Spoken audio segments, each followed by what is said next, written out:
sur les ondes. On va faire une définition sur les ondes progressives.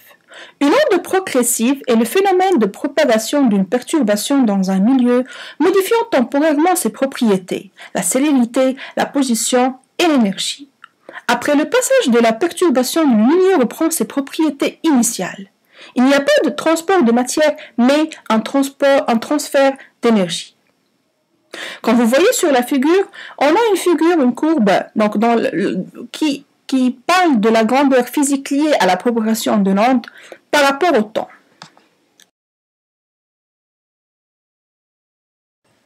On a beaucoup de types d'ondes. Il y a les ondes mécaniques, il y a les ondes électromagnétiques. C'est quoi une onde mécanique? Une onde mécanique, c'est une onde. Donc on dit qu'une onde est mécanique si la perturbation est un déplacement local de matière. Une onde mécanique se propage uniquement dans un milieu matériel. Exemple, les ondes sonores et les ondes sismiques. Une onde électromagnétique, si la perturbation est une variation des champs électriques et magnétiques. Une onde électromagnétique peut se propager dans les milieux matériels et dans le vide. Exemple, les infrarouges, les ultraviolets, les ondes radio et les rayons X. C'est quoi une dimension d'une onde? La dimension d'une onde est le nombre de directions dans laquelle elle se propage. Et une onde peut se propager en une dimension de l'espace, c'est le cas d'une onde le long d'une corde. La direction de la propagation est la droite passant par la corde tendue. Ou en deux dimensions de l'espace, c'est le cas de l'onde se propageant à la surface de l'eau. Ou en trois dimensions de l'espace, c'est le cas des ondes sonores ou lumineuses qui se propagent dans toutes les directions.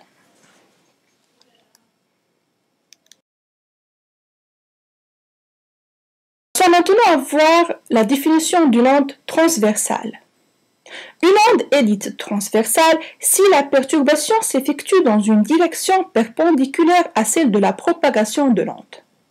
Une onde est longitudinale si la perturbation s'effectue dans une direction parallèle à celle de la propagation de l'onde.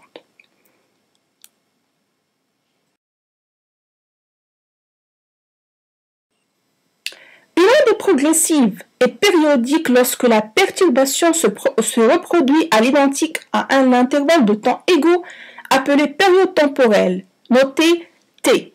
La fréquence f d'un phénomène périodique représente le nombre de phénomènes effectués par seconde.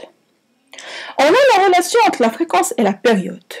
F, la fréquence, est égale à 1 sur t, la période, avec f en hertz et la période t en secondes. Une onde progressive sinusoïdale possède une double périodicité. La période temporelle t, appelée la période exprimée en secondes, et la période spatiale lambda, appelée la longueur d'onde, exprimée en mètres. La longueur d'onde est la plus petite distance séparant deux positions pour lesquelles les élongations sont en phase. C'est aussi la distance parcourue par l'onde pendant la période temporelle t. Donc là, vous voyez une formule entre la célérité, la longueur d'onde et la période. La célérité est égale à la longueur d'onde sur la période.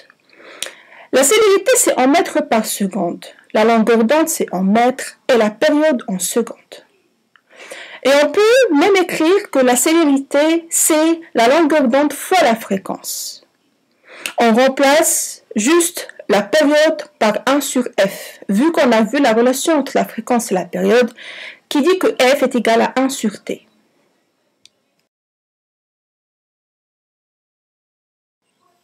Donc, sur cette figure, vous voyez en fait que quand on parle de période, on parle de notion de temps.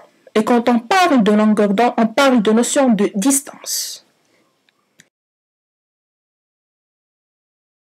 Voilà, on en a terminé avec ce cours sur les ondes. J'espère que vous avez compris. Cette séquence est terminée.